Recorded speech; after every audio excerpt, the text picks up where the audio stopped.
The distress signal came through at 3 in the morning, ship time.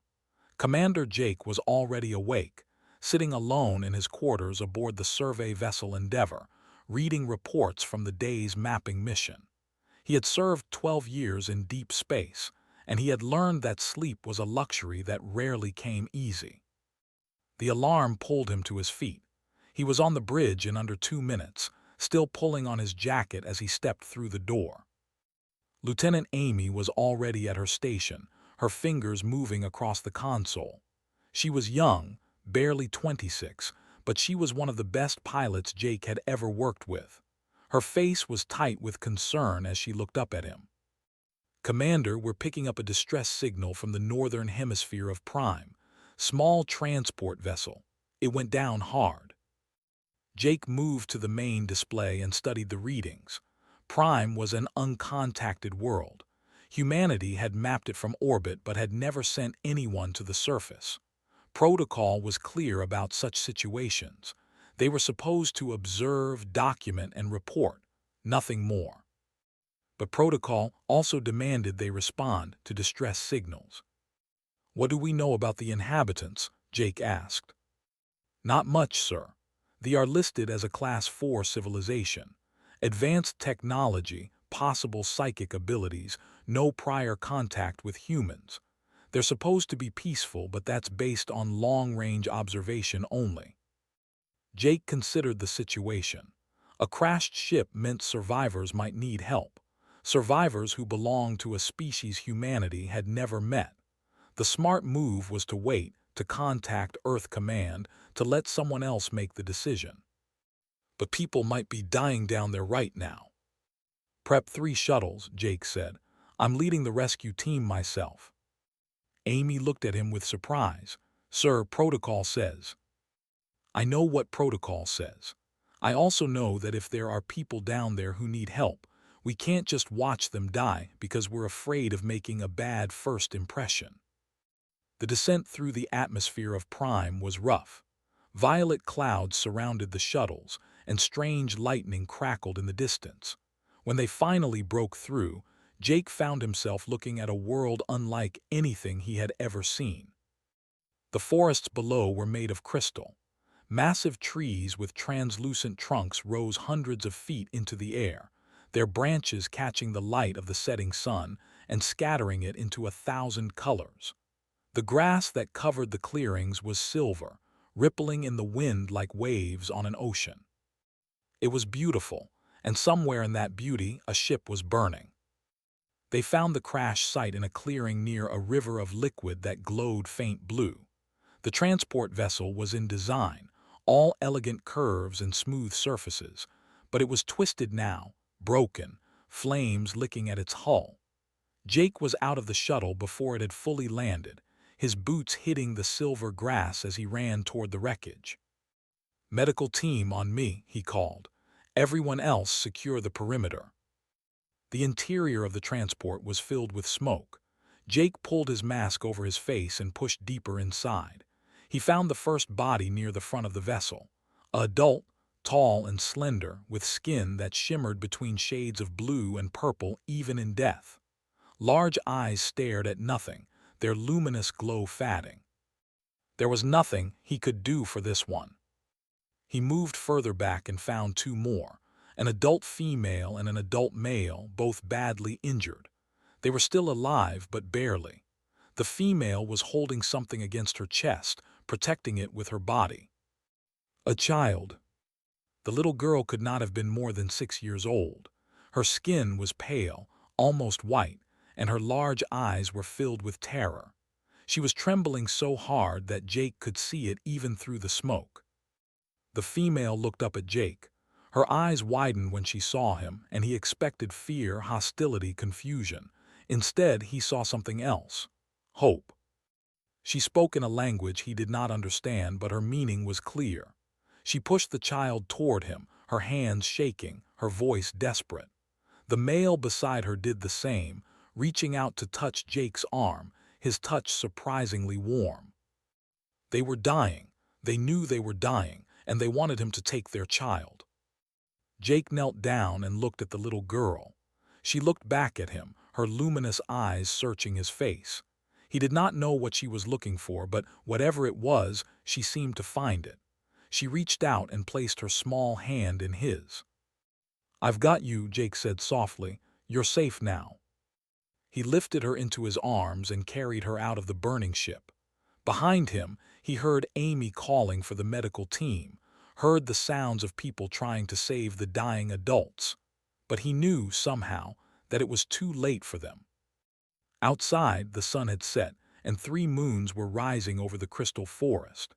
Jake held the child close, feeling her small body shake with silent sobs. She pressed her face against his chest and held on to him like he was the only solid thing in a world that had just fallen apart. "Commander," Amy said, running up to him. "We have incoming, multiple contacts coming fast from the east. Military vessels, sir, military." Jake looked down at the child in his arms, then up at the sky where lights were beginning to appear. He made his decision quickly. "Everyone back to the shuttles. We're leaving." "Sir, the adults." "They're gone, Amy, both of them. The medical team confirmed it." He adjusted his grip on the little girl. "But she's alive, and I'm not leaving her here." They made it back to the Endeavor just as the military vessels entered orbit. The alien ships did not fire, did not attempt to stop them, but they followed. They followed the Endeavor all the way to the edge of the system, silent and watchful. Jake stood on the bridge, the child still in his arms. She had fallen asleep against his shoulder, exhausted by grief and terror. Her skin was warm against his, and he could feel her small heart beating rapidly. "Commander," Amy said quietly, "what do we do now?" Jake looked at the ships on the display. He looked at the child in his arms. He thought about the dying adults who had trusted him with the most precious thing in their lives. "We keep her safe," he said. "That's what we do."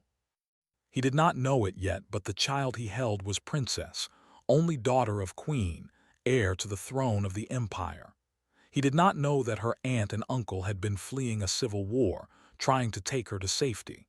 He did not know that by saving her, he had changed the course of 2 civilizations. All he knew was that a child needed protection, and he was going to give it to her. The Endeavor turned toward human space, and the ships followed, patient and watching. And in Jake's arms the little princess slept, her small hand still clutching the fabric of his jacket, holding on tight to the stranger who had pulled her from the fire. Her name was, and she would not leave Jake's side. The medical team aboard the Endeavor examined her carefully.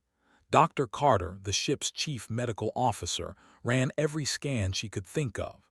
The results showed that the child was physically healthy, with no injuries from the crash beyond minor bruises. But the scans also showed something else, something strange. "Her brain activity is unlike anything I've ever seen," told Jake in her office, keeping her voice low. "There are patterns here that suggest advanced psychic abilities. When you're in the room with her, these patterns stabilize. When you leave, they become chaotic, almost painful." Jake looked through the observation window at. She was sitting on a bed in the medical bay, her knees drawn up to her chest, her large eyes fixed on the door, waiting for him. "What does that mean?" he asked. "I think she's imprinted on you. In humans, we see something similar with young children who experience trauma. They attach themselves to a caregiver and refuse to let go. But this is different. This is deeper. It's like she's connected herself to you on a level we don't fully understand." Jake had seen this himself over the past 3 days. When he tried to leave with the medical staff, she screamed. Not a normal scream, but something that seemed to vibrate through the walls themselves. Glass panels had shattered. Crew members had suffered nosebleeds. The ship's counselor had tried to take over her care and had projected such intense fear and pain that the counselor had collapsed. They were psychic, that much was now very clear. "What do I do?" Jake asked. Shook her head. "Honestly, Commander, I don't know. But I do know that if you try to separate from her forcefully, it could cause real psychological damage, maybe even physical damage." So Jake became a guardian. It was awkward at first. He was a military man, not a father. His quarters were designed for one person, not two. His schedule was built around the needs of a starship, not a traumatized child, but did not seem to care about any of this. She followed him everywhere. She sat quietly on the bridge while he worked, her eyes watching the stars on the. She ate her meals beside him in the mess hall, studying the human food with curiosity before trying small bites. She slept in his quarters, on a small bed that the crew had set up in the corner, and when she had nightmares, she would crawl into his bed and press herself against his side until the shaking stopped. The crew did not know what to make of the situation. Some of them thought Jake was crazy for taking responsibility for an alien child. Others thought it was the kindest thing they had ever seen a commander do. Lieutenant Amy fell into the second group. "She's learning English," Amy told Jake one morning, watching play with it in the corner of the bridge. "I've been teaching her words when you're busy. She picks them up so fast, sir. It's like her brain just absorbs everything." Jake had noticed this too. Within 2 weeks was speaking in complete sentences. Within a month, she was correcting the grammar of crew members who talked to her. Her mind was extraordinary, quick and curious and hungry for knowledge. But it was not just her intelligence that surprised Jake. It was her kindness. One night, Jake returned to his quarters after a long shift to find sitting on the floor, surrounded by drawings. She had used the ship's art supplies to create dozens of pictures. Some showed the crystal forests of her. Some showed the burning ship. Some showed two figures that Jake realized were her aunt and uncle. And some showed him. In every picture where Jake appeared, she had drawn him with a golden glow around his body. When he asked her about it, she looked up at him with those luminous eyes and said something that stopped his heart. "That is your light," she said. "Everyone has light inside them. Most people have dim light or dark light or light that flickers. But your light is steady and bright and warm. I saw it when you found me in the fire. That is why I knew I could trust you." Jake did not know what to say. He was not a man who thought of himself as special. He was just a soldier doing his job, trying to help people when he could. But this child looked at him like he was something more, something better. "You are kind," continued. "My mother told me that kindness is the rarest thing in the universe. She said most beings are selfish or afraid or cruel. She said that when I found a true heart, I should hold on to it and never let go." She reached out and placed her small hand on Jake's chest, right over his heart. "I found it." Jake felt something shift inside him. A wall he had built long ago, a barrier of professionalism and distance that he used to protect himself from the pain of caring too much. It cracked under the weight of this child's trust. He knelt down to her level and looked into her eyes. "I'm not going anywhere, I promise."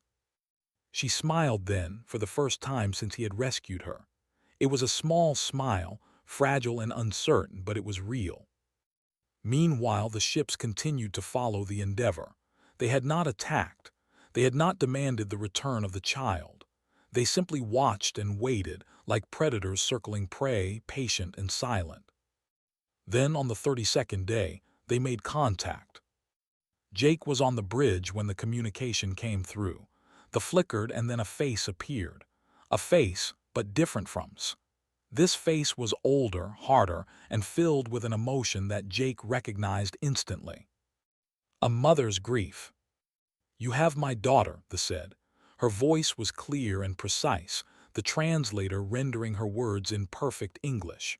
"I am queen of the empire and you have my only child."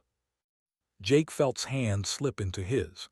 She had come to stand beside him, and she was trembling again, but not with fear this time, with hope. "Your Majesty," Jake said, keeping his voice steady. "Your daughter is safe. She is healthy. We rescued her from the crashed transport, but the adults with her did not survive. I am sorry for your loss." The Queen's eyes closed briefly.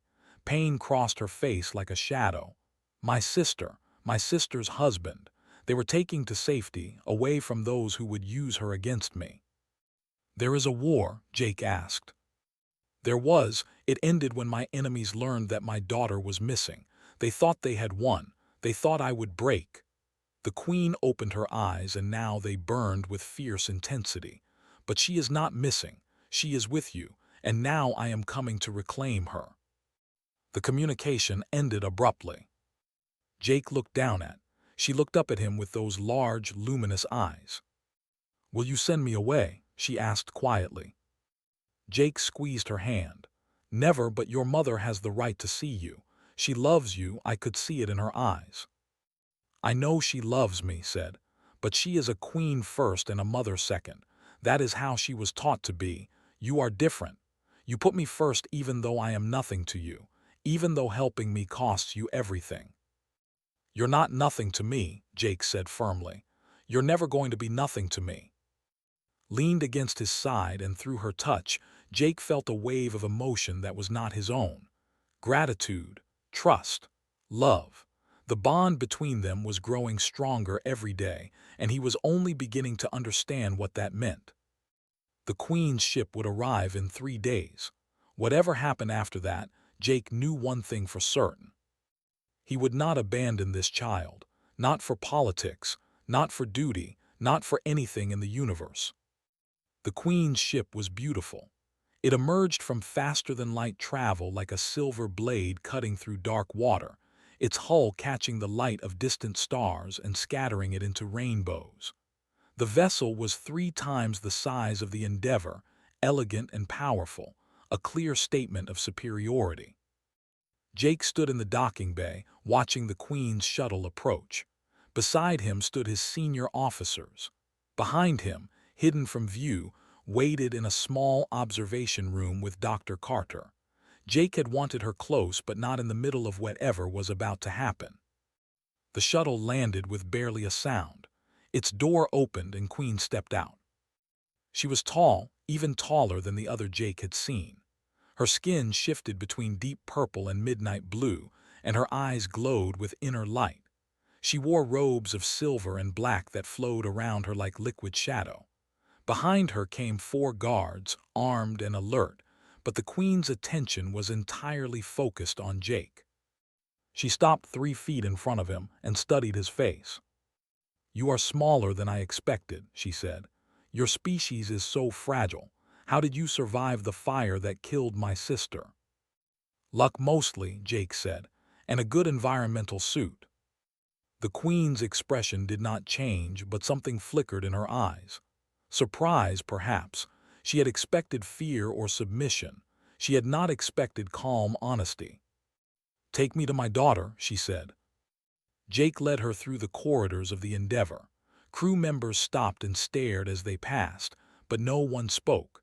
The Queen moved with the confidence of someone who owned every space she entered. Her guards followed close behind, their eyes scanning for threats. When they reached the observation room, Jake paused with his hand on the door. "Your Majesty, before you go in, there is something you should know. Has experienced severe trauma. She has formed a psychological bond with me that I do not fully understand. If you try to separate her from me forcefully, it could harm her." The Queen's eyes narrowed. "Are you threatening to keep my child from me?" "No, I am asking you to be gentle with her. She has been through enough." For a long moment the Queen said nothing. Then she nodded once sharply. "Open the door." The observation room was small and quiet. Sat in a chair by the window looking out at the stars. When she heard the door open, she turned. Her eyes found Jake first, and relief washed across her face. Then she saw her mother. The Queen said softly. The little girl stood up slowly. Jake could feel her emotions through their bond, a confused mix of love and fear and uncertainty. She loved her mother, but she was also afraid of what her mother represented: duty, sacrifice, a life where she would always come second to the needs of the Empire. "Mother," said. The Queen crossed the room in 3 quick steps and knelt before her daughter. She reached out and cupped his face in her hands, her touch gentle despite the obvious tension in her body. "I thought I had lost you," she whispered. When the transport disappeared, when the war intensified, when my enemies claimed you were dead, I thought I had lost everything. I am not dead, said. Jake saved me. The Queen looked up at Jake, who had remained by the door. Her expression was complex, layered with emotions that Jake could not fully read. So I have been told. The human who walked into fire for a child he did not know. The human who protocol to rescue survivors from a world his people had never visited. The human who has cared for my daughter with more devotion than some of her own people have shown. I just did what was right, Jake said. No, the Queen stood, keeping one hand on shoulder. You did what was extraordinary, to have encountered many species in our travels among the stars. 17 spacefaring civilizations. Do you know how many of them would have saved my daughter? Jake shook his head. None. Most would have left her to die. Some would have taken her as a specimen for study. Others would have sold her to the highest bidder. You are the first to simply protect her because she needed protection. The Queen paused. I do not know what to do with that knowledge. Spoke up then, her voice small but steady. He is good, Mother. His light is bright and true. I chose him. The Queen looked down at her daughter sharply. You chose him. You mean you formed a bond? Nodded. Jake saw the Queen's expression change. The complexity gave way to something harder, more calculating. She looked at Jake with new eyes, assessing him like a general assessing a potential ally or threat. A psychic bond, she said slowly. Do you understand what that means, human? Not entirely, Jake admitted. It means my daughter has tied her soul to yours. She will feel what you feel. She will know when you are happy, when you are sad, when you are in pain. If you die, part of her will die with you.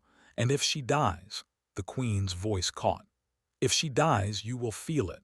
You will carry that grief for the rest of your life. Jake looked at. She looked back at him, her luminous eyes steady and sure. I understand, he said. Do you? Do you truly understand that you can never leave her? That you are bound to my daughter and to my people for as long as you live? Jake thought about his life before this moment. His years of service aboard starships, mapping unknown systems, following orders, doing his duty. It had been a good life, a meaningful life, but it had also been a lonely one. He had never married, never had children, never allowed himself to form the kind of deep connections that made losing someone unbearable. And now, without meaning to, he had formed the deepest connection possible with an alien child who needed him more than anyone had ever needed him before. I understand, he said again, and I accept it. The Queen studied him for a long time. Whatever she was looking for, she seemed to find it. Very well, she said finally. Then I have a proposal for you, Jake. She gestured, and one of her guards handed her a. She activated it and held it out to Jake. This document would grant you the title of Royal Protector. It is a position that has not existed in society for over 1,000 years. You would live on Prime. You would serve as guardian, her teacher, her defender. You would be part of my household, bound by our laws and customs. Jake read the document carefully. It was a contract, detailed and specific. It would mean giving up his commission, his career, his life among humans. It would mean living as an alien among aliens, forever different, forever apart from his own kind.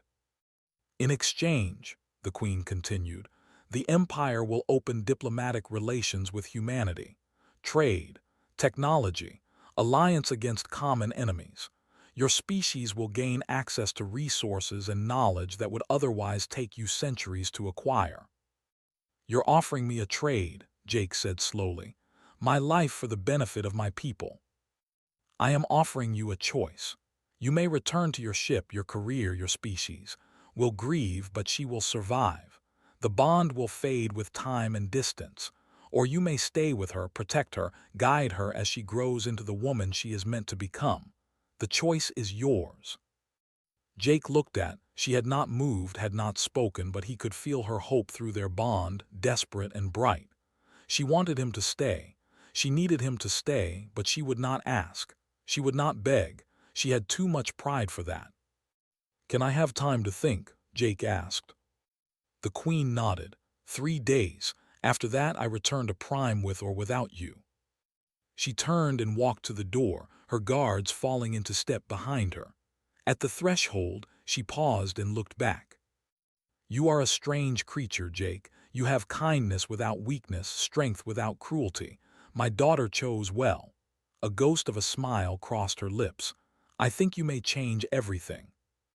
Then she was gone, leaving Jake alone with a child who held his heart in her small hands, and a decision that would shape the rest of his life. The emergency transmission to Earth took 6 hours to establish. Faster-than-light communication was still imperfect, subject to interference and delays. When Admiral Cole finally appeared her face was tight with tension. "Commander," she said, "I've read your reports. The Council has been in emergency session for the past 12 hours. Do you have any idea what you've started?" Jake stood at attention, hands clasped behind his back. "I saved a child's life, Admiral. I followed the basic protocols of rescue and humanitarian aid."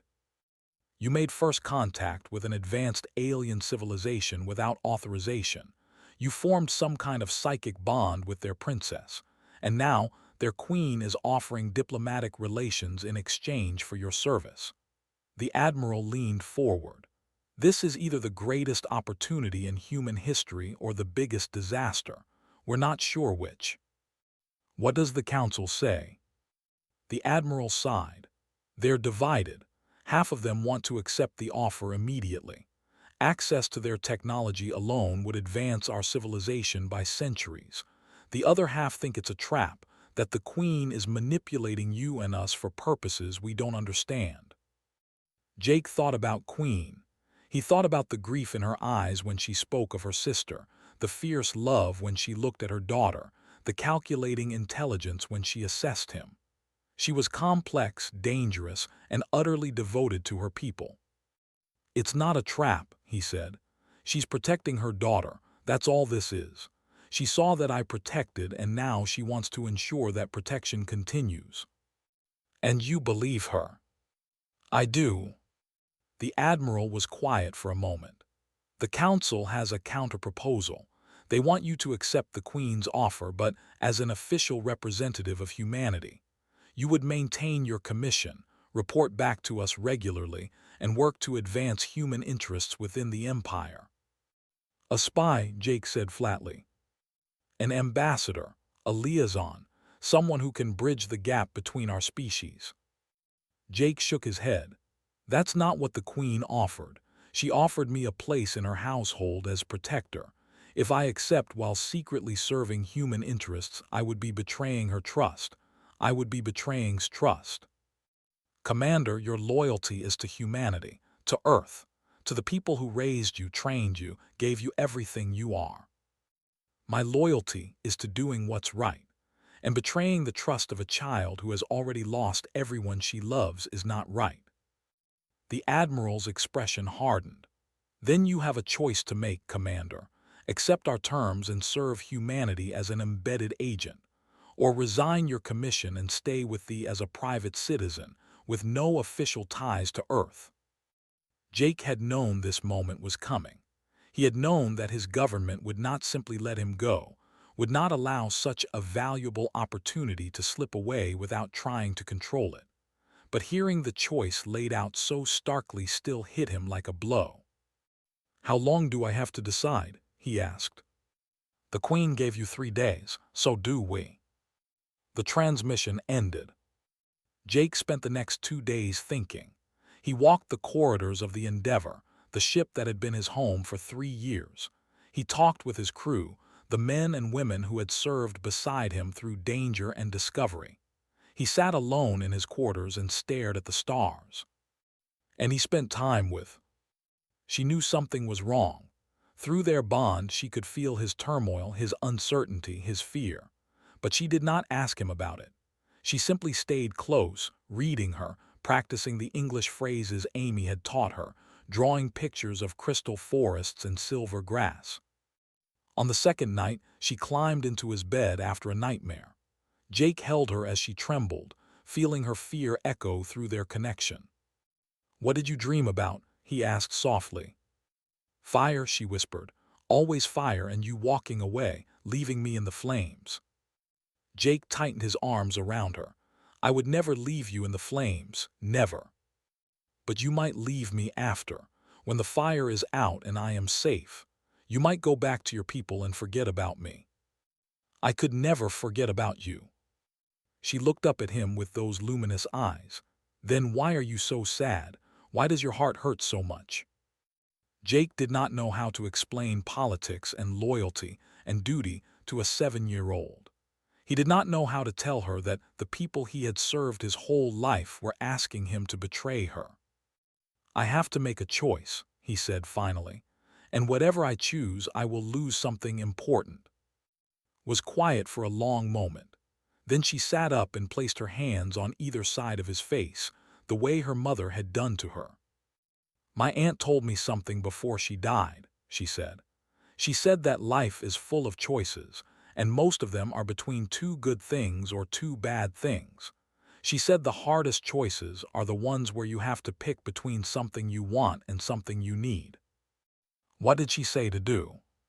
"She said to listen to your heart, not your head, not your fear, not the voices of other people telling you what you should do, just your heart." Eyes were very serious. "What does your heart say, Jake?" Jake closed his eyes.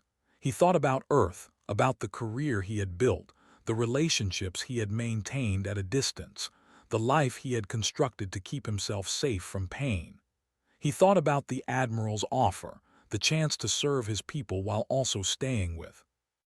And then he thought about herself, her trust, her love, her certainty that he was someone worth believing in. His heart knew the answer. It had known from the moment he pulled her from the burning ship. On the third day, Jake sent 2 messages. The first went to Admiral Cole. "Admiral, I am formally resigning my commission, effective immediately. I will not serve as an agent for humanity within the Empire. I will not betray the trust of those who have welcomed me. If humanity wants an alliance with they can negotiate it honestly as equals. I will not be their spy." The second message went to Queen. "Your Majesty, I accept your offer. I will serve as protector for as long as I live. I ask only one thing in return. When you negotiate with my people, be patient with them. They are afraid of what they do not understand, but they are capable of great goodness when given the chance to show it." The Admiral's response was cold and clipped. Jake's resignation was accepted. He was no longer an officer in the human fleet. He was on his own. The Queen's response was different. She appeared on the in-person, her expression unreadable. "You surprise me, Jake. You chose exile from your own people rather than deceive me." "I chose honesty," Jake said. "That's all." "Honesty is rare in rulers and rarer still in their servants. You will find that the value it highly." The Queen paused. "There will be a bonding ceremony when we reach Prime. It will make your connection to permanent and unbreakable. You will feel what she feels for the rest of your life. You will never be alone in your mind again." Jake looked at who had come to stand beside him. She was smiling, truly smiling, for the first time since he had known her. "Good," he said, "neither will she." The Queen's lips curved into something that was almost a smile. "Welcome to my family, Jake. I think you will find it more interesting than you expect." The connection ended and Jake felt something shift inside him, a door closing, a new one opening. He had made his choice. Whatever came next, he would face it with at his side. 5 years had passed since Jake walked away from everything he knew. He stood now in the royal garden of Prime, watching practice her telekinesis. She was 12 years old, no longer the frightened child he had pulled from a burning ship, but a confident young princess with a sharp mind and a sharper wit. Her skin had deepened to a rich purple, and her eyes glowed with power that she was only beginning to understand. A dozen crystal spheres floated in the air around her, spinning in complex patterns that would have made a physicist weep with joy. She controlled them with barely a thought, her concentration absolute, her movements precise. Through their bond, Jake felt her satisfaction, her pride, her joy in her own growing abilities. He also felt the small undercurrent of concern that she tried to hide from him. "You're projecting again," she called out, not looking away from her spheres. "I can feel your pride from across the garden." "Sorry, can't help it." "Don't be sorry, I like it." She let the spheres drift gently to the ground, then turned to face him with a grin. "Besides, you're allowed to be proud. You taught me most of what I know." This was only partially true. Jake had taught her discipline, patience, the value of practice and persistence. But her psychic abilities were beyond anything he could understand, let alone teach. For that, she had tutors, ancient masters who guided her development with care and wisdom. What Jake had given her was something else, something the tutors could not provide. He had given her unconditional love. The bonding ceremony 5 years ago had been overwhelming. Under 3 moons on a platform of living crystal had placed her hands on his temples and opened her mind to his. He had felt everything she was, every fear and hope and dream, every memory of loss and every moment of joy. And she had felt him in return. His loneliness, his determination, his love for her, already deep and growing deeper. When it was over, they were no longer 2 separate beings. They were connected, woven together at the level of their souls. Jake could close his eyes and feel anywhere on the planet. She could do the same with him. They could not read each other's specific thoughts, but they shared emotions, sensations, the general texture of each other's inner lives. It should have been terrifying. Instead, it was the most comforting thing Jake had ever experienced. "Mother wants to see you," said, interrupting his thoughts. "She's in her study." Jake found Queen surrounded by holographic displays, reviewing reports from across the empire. In the years since his arrival, much had changed. The civil war that had threatened her reign was over, its leaders defeated or converted to her cause. The alliance with humanity had grown from tentative negotiations to genuine partnership. Trade routes connected and human worlds, and technology flowed in both directions. Jake had played a role in this, though not the role the Admiral had wanted. He was not a spy or an agent. He was simply himself, a human living among aliens, showing by example that different species could trust each other.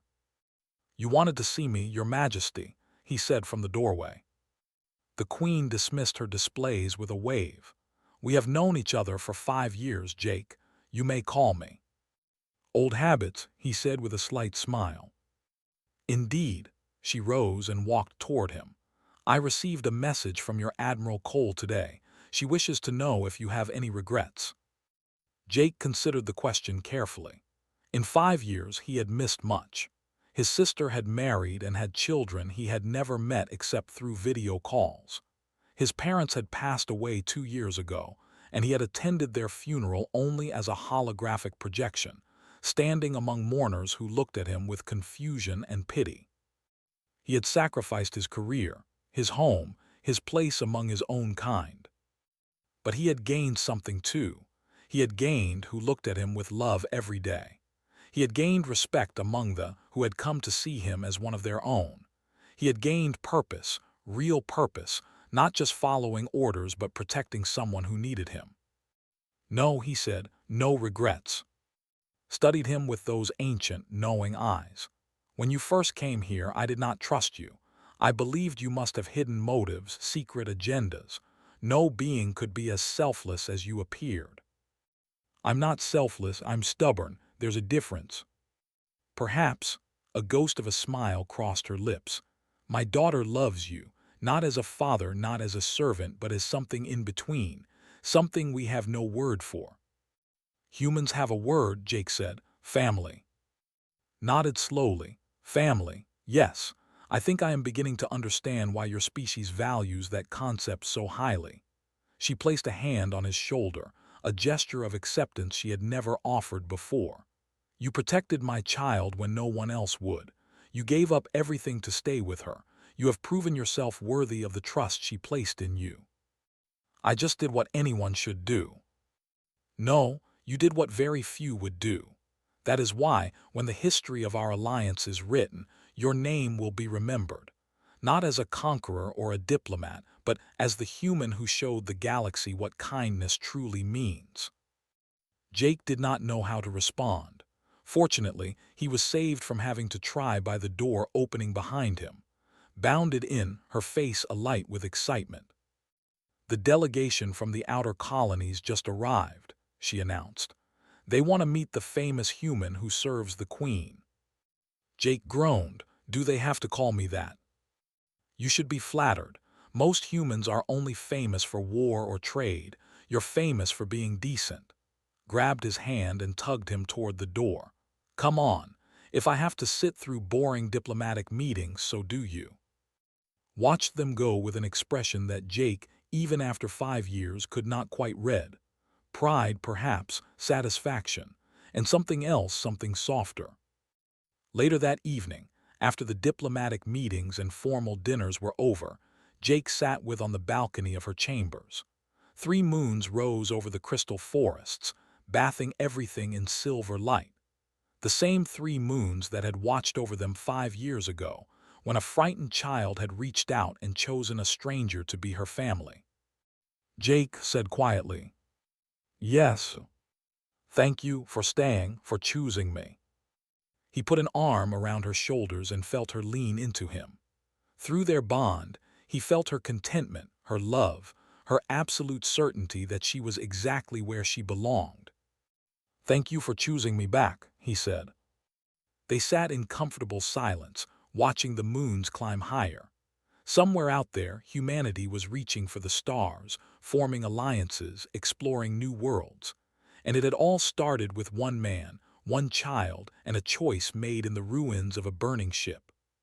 Sometimes, Jake thought, the greatest victories were not won on battlefields.